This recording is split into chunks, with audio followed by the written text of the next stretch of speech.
Oh boy, do I have a lot of thoughts, because I just got done watching Clevatess, and this is not one of my weekly review anime. I made a judgment call early on as to what I would review weekly, and this just did not make the cut. And honestly, I'm kind of glad, because my thoughts of the show really changed over time. The setup was really exceptional. You had an hour-long episode that really kicks you off with a bang. It throws you straight into the action. It sets up exactly the story I thought we were going to be getting.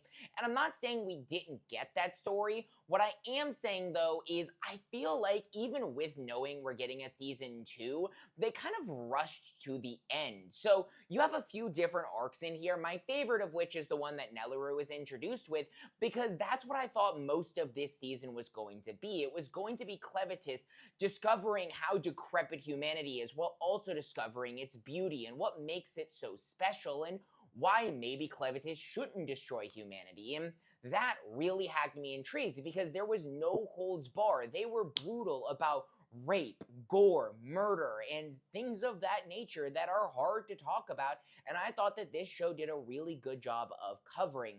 Now, towards the end, the commentary changed a little bit to be more about destiny and stepping into your own and false histories, and while that was very interesting and I thought there was some good concepts in there, they didn't really allow them that much time to breathe. There was kind of a notion of rush. It was, okay, we only have a few episodes left and we need to wrap this storyline up.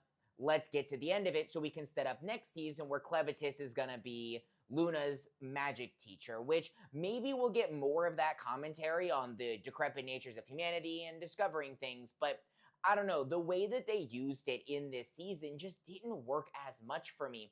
Also, talking about the animation in the beginning, and even for most of it, is really good.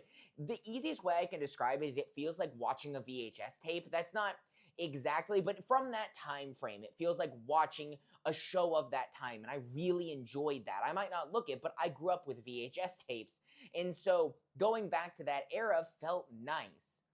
But the quality kind of takes a downside later on. It doesn't really live up consistently, which was disappointing. I don't think it ever gets like atrocious, but it definitely, you can feel them basically as losing budget over time, and that's disappointing, because I feel like if they didn't need to rush it in the way that I felt, they could have lived up to a really good potential of a dark fantasy that I don't see enough of, in at least in what I watch. Maybe there's others, but let me know your thoughts in the comments and drop a like and follow.